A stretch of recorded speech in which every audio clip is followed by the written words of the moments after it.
সমুদ্র, নাজিম, মেহবাব আর শাহিন সেন্টারে আসার বর ও কনে উভয় পক্ষের লিস্ট চেক করল। অপরিচিত কে পেল না। তারা সিসিটিভি ফুটেজ চেক করতে বসল। ঝিনুক মারিয়া রুমে ঢুকলো। মিনিট দুয়েকের মধ্যেই একটা মেয়েকে দেখল, যে এদিক সেদিক তাকিয়ে সোজা ২ নম্বর রুমে এলো। মারিয়ার সাথে কথা বলল। মারিয়া যেতে মেয়েটি ও রুমে থেকে বের হয়ে গেল। হঠাৎ লাইট নিভে গেল। একজন পুরুষকে আবছা আবছা দেখা যাচ্ছে, যে ২ নম্বর রুমে ঢুকলো।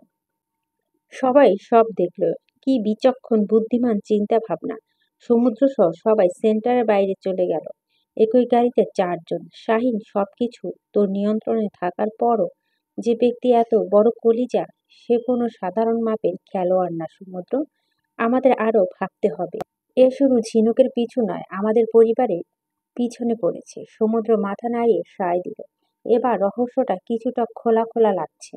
হঠাৎ সমুদ্র চিরকুটটার কথা মনে পড়ল। সমুদ্র পকেট থেকে হাত দিয়ে চিরকুটটা বের করলো। এবার পড়ল। সাথে সাথে গাড়ির সামনে স্টিলের একটু অংশকে ঘুষি দিল। সমুদ্রের হাত থেকে সবাই চিরকুটটা টেনে নিয়ে পড়ল। বাকি ৩ জনের মুখে ভাবভঙ্গিমা কঠিন হয়ে উঠল। চিরকুটটাতে মিস্টার সমুদ্র শেখ, এবার ফার্স্ট, এটাই লাস্ট ওয়ার্নিং দিলাম। আমার বেলার থেকে দূরে থাকবি। ঘড়ির কাঁটা টিক টিক। এবার নিশানা অন্য কোথাও করব না। আমি পিয়সী পাগল, বদ্ধ উন্মাদ প্রেমিক বলছি। গুলিটা পয়েন্ট ব্লাঙ্ক থেকে তোর বুকে বরাবর করব। বেলা শুধুই আমার, আর আমার জিনিস আমারই থাকবে। মেহবাব শালা, শুধু পাই একবার, সাইকোগিরি তোর পুষিয়ে বের করব। নাজিম, থাম থাম। ঘড়ির কাঁটার সময় সত্যিই ঘনিয়ে এসেছে। তবে এবার আমাদের নয়, ওর মুখোশ ছিঁড়ে ফেলব। যদিও আমি শিওর না, তবে আমি একটা ক্লু পাইছি, আর একটা বুদ্ধিও পাচ্ছি। শোন সমুদ্র, ৪ জনের মধ্যে বুদ্ধিটা ভাগ করে দিল। সমুদ্র বাঁকা হেসে উঠল, বলল, উম্মা মার্কা আইডিয়া। যাক, চোরই ম্যাডাম তোর বউ, কনফার্ম। শাহিন মানে? সমুদ্র সবকিছু বলেই নাজিম ব্লাইসিং করেছে। সবাই উচ্চস্বরে হেসে উঠল। ভালো রাত হয়েছে। আমার সাথে ঘটে যাওয়া ঘটনাগুলো বাড়ির বড়রা কেউই জানে না। আমাদের কি উচিত হবে তাদের জানানো, নাকি জানাবো না? সমুদ্র ভাইয়া তো বুদ্ধিমান মানুষ। সে যেহেতু বলে নাই, তাহলে না বলাই উত্তম। বিছানায় শুয়ে আছি, একবার এদিক ওপার সেদিক। মারিয়াও জেগে আছে। সে খুব গভীর মনোযোগ দিয়ে মোবাইল চাপছে। আমার চিন্তা ও এদিক সেদিক নড়াচড়া দেখেও মোবাইল চাপা বন্ধ করে আমার দিকে তাকিয়ে বলে, কিছুক্ষণ ধরে দেখছি তুই কিছু ভাবছিস। কি ভাবছিস? মারিয়া শর্ট ফর্ম, তুই তো সবই জানিস। এই ঘটনাগুলো শুরু থেকে এখন পর্যন্ত কোনো কিছুই বাদ নয়। তবে মারিয়া, তবে কি? তুই কি কিছু লুকাচ্ছিস? কিরে? না, লুকাবো কিছু নেই। এবার বদ্ধ উন্মাদ আমার পছন্দ না, তাই আহামরি কিছুই নেই লুকানোর। কিন্তু আমি ভাবছিলাম, আজও নিজেকে কভার করে আসলো না কেন?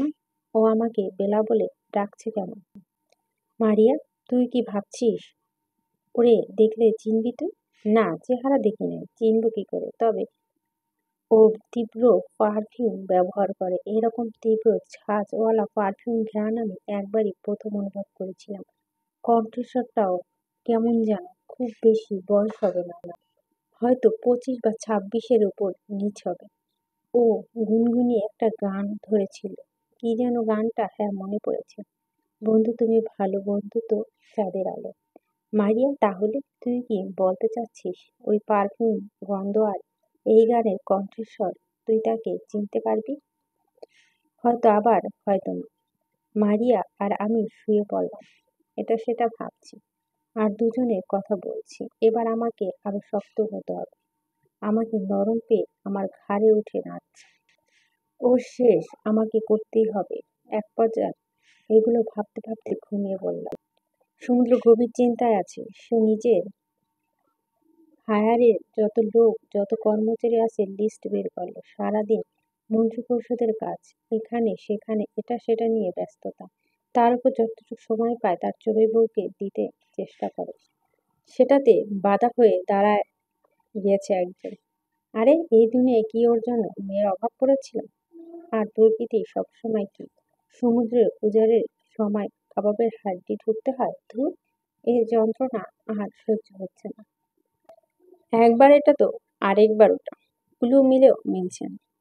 রাগে ল্যাপটপ খাটের ওপর ফিক্কে মেরে উঠে বারান্দায় চলে গেল। আকাশের দিকে তাকিয়ে আছে, আর জ্যোৎস্না আলো নেই। চারদিক নিজস্ব পরিবেশে থমথমে হয়ে আছে, যেন তারা ও সমুদ্রের মনের পরিস্থিতি বুঝতে পারছে। আর সমুদ্রের মন ভালো নেই। তার জিনিসের ওপর অন্যের ছোঁয়া লেগেছে, কিন্তু সে অপরাগা, পারছে না কিছু করতে। তাকে পেলে সমুদ্র 7 জনম নিরুপায় খেলা এক জন্মে দেখিয়ে দিবে। সমুদ্র একটা দীর্ঘশ্বাস ফেলল, বিড়বিড় করে বলল, আজ আকাশের মন খারাপ। আকাশের বুকে জোড়া ভিজর মেঘগুলো খুব করে ছুঁয়ে দেখতে ইচ্ছে করে। সত্যি কি আজ আকাশের মন খারাপ? ঘড়ির কাঁটার সময় বহমান, টিক টিক করে দিনটা চলেই আসলো। আজ মুনতাহা আপুর বিয়ে। সত্যি বিয়ে? সত্যি। বিয়ের জিনিসটা বড়ই অদ্ভুত। কি সুন্দর ও পবিত্র। আমার তো বিয়ে হয়ে গেছে। যদি না হতো তাহলে আমিও এখন বিয়ে করার মজাটা নিতে পারতাম। খিলখিলিয়ে হেসে উঠলাম। আরো ছোটবেলায় বিয়ে নিয়ে স্বপ্ন ছিল, খুব করে সাজবো, যেভাবে বিদেশি মেয়েরা সাদা গ্রাউন পরে, ঠিক সেভাবে। যাকে এই স্বপ্ন পূরণ হওয়ার নয়। মোট কথা, আমি এখন বিয়ের রেডি।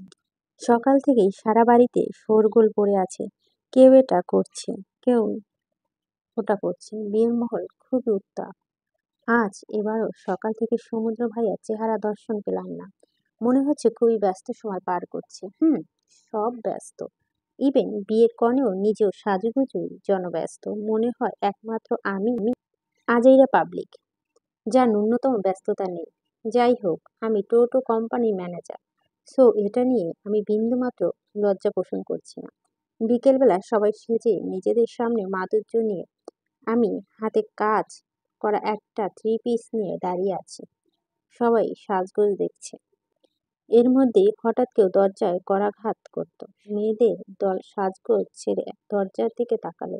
আমিও তাকালাম। সমুদ্র ভাইয়া সে দরজার সামনে হেলান দিয়ে দাঁড়িয়ে আছে। উফ, একটা স্টাইল তাকে এত মানিয়েছে বলা মতো না। আমার মন বাগানে ফুল ফোটানোর জন্য যথেষ্ট। আচ্ছা, এত সুন্দর কেন উনি? আমি সহ প্রতিটা মেয়ে তাকিয়ে আছে তার দিকে, চোখ দিয়ে মন গিলে খাচ্ছে। আমার বড্ড হিংসে হচ্ছে। মুনতাহা, কি ভাই? দুই ভুরু নাচিয়ে রসিকতার কণ্ঠে, এখানে আপনি আপনার সাক্ষাৎ পাবো ভাবিনি। নিশ্চয় আমাকে দেখতে আসেনি। তবে কি সমুদ্র, তুই কি আমার বউ নাকি তোকে দেখতে আসবো? দূর, তোকে দেখার জন্য কিছুক্ষণের মধ্যে আইতেছে। তাছাড়া আমি এবার বউ পাগল মানুষ, চড়ুই বউ।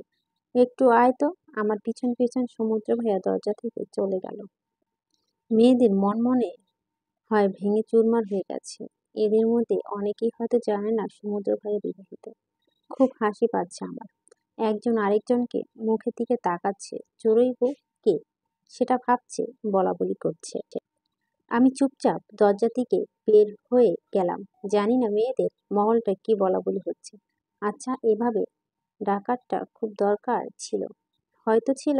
আমি তার চড়ুই বউ। এতদিন এই নামটা নিয়ে এত গভীর করে ভাবিনি। ভাবতেই মনে মনে লজ্জা পেয়ে গেলাম। সমুদ্র ভাইয়া পিছু পিছু তার রুমে ঢুকলাম। লোকটি মতিগতি খুব একটা সুবিধার না। তিনি আমার দিকে এগিয়ে এসে আমার হাত থেকে 3 পিসটা কেড়ে নিয়ে গেল। আমি কিছু না বলে ঠোঁট উল্টে তাকিয়ে আছি। কাবার থেকে একটা প্যাকেট বের করে তিনি আমার সামনে এসে দাঁড়ালো। আমাকে টেনে বুকের মধ্যে জড়িয়ে নিল। কপালে একটা পরশ এঁকে দিয়ে ফিসফিস করে বলল, সারাদিন তোকে চোখের দেখাও দেখতে পারিনি। ইস!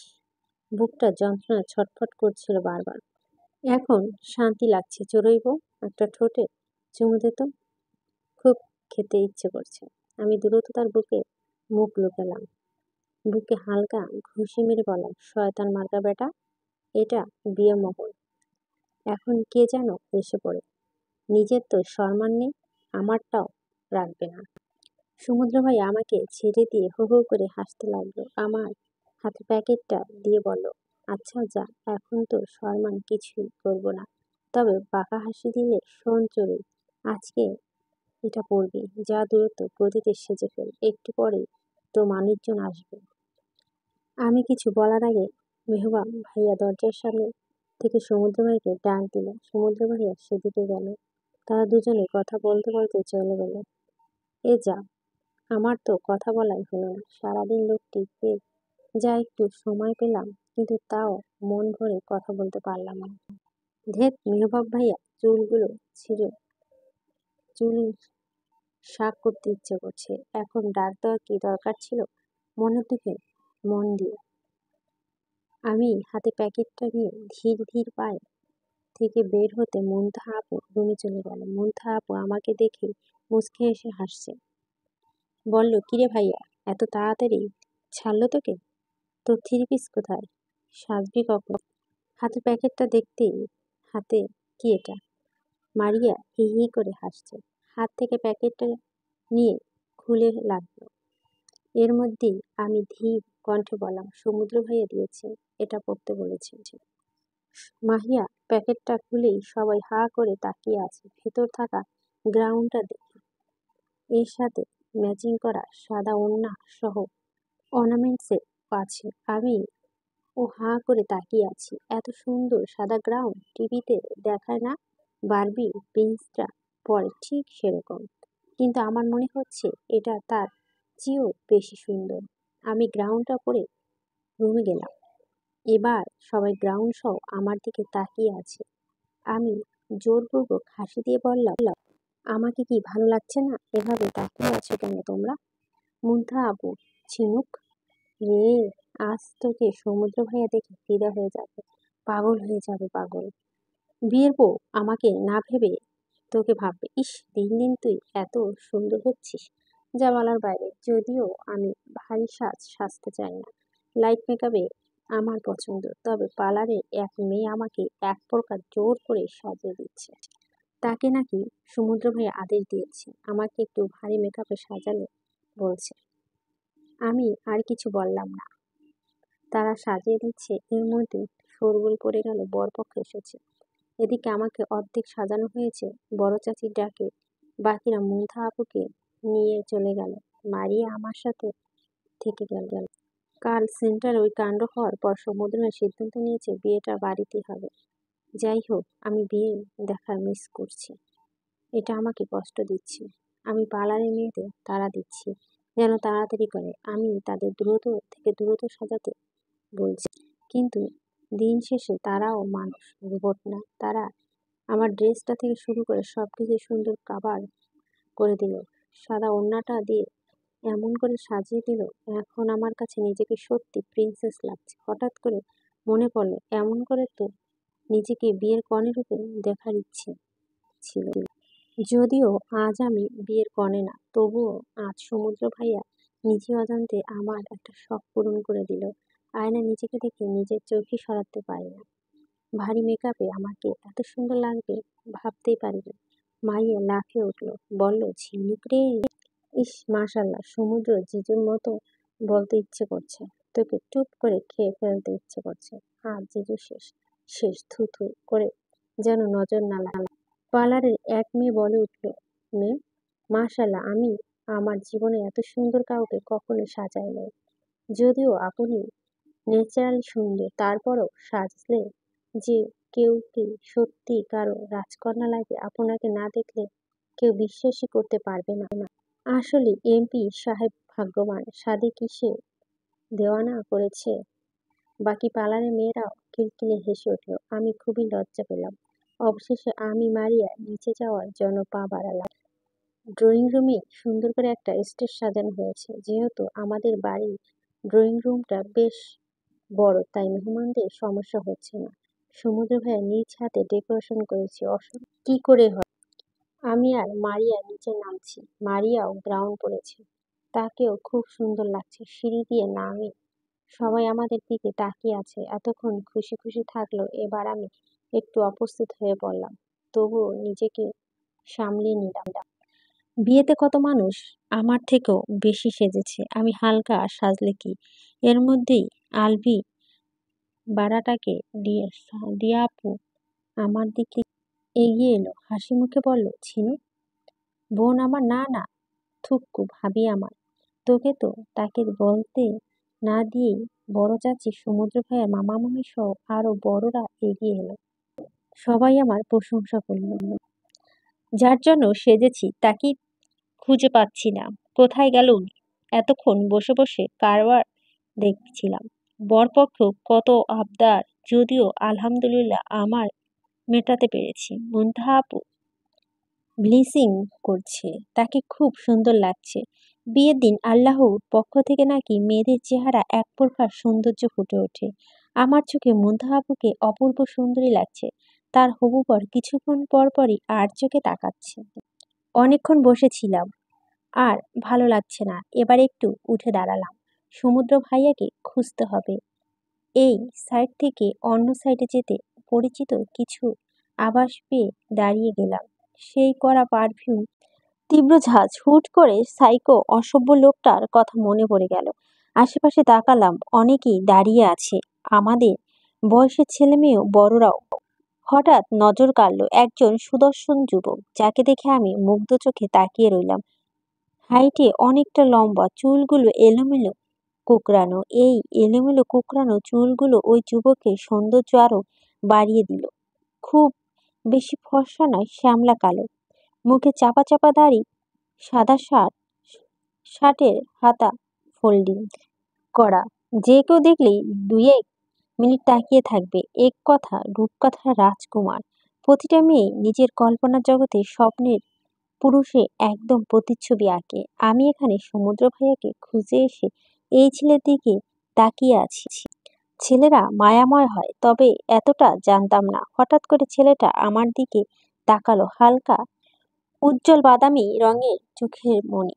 চোখে চোখ পড়তেই আমি চোখ সরিয়ে ফেললাম, আর চোখে তাকালাম। ছেলেটি ঠোঁটে বাঁকা হাসি। ছেলেটি আমার দিকে এগিয়ে আসছে। আমি এদিক ওদিক তাকাচ্ছি। ইরে, ছেলেটি না কিছু বলে ফেলে। ধ্যাত, এভাবে কেন যে তাকালাম।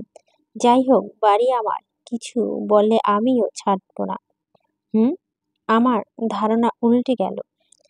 ছেলেটি আমার সামনে এসে দাঁড়াল না, ধীর ধীর পায়ে হেঁটে চলে গেল। কিন্তু যা বলা, গুনগুনিয়ে গানটা, সময়টা আমি পেয়ে গেছি। বেলা, শুনছো? এখন আর কেউ আটকাতে পারবে না। এবার তোমায় আমাকে গভীর ডুবে দিতে হবে। সবাইকে জানিয়ে দাও তুমি রাজি।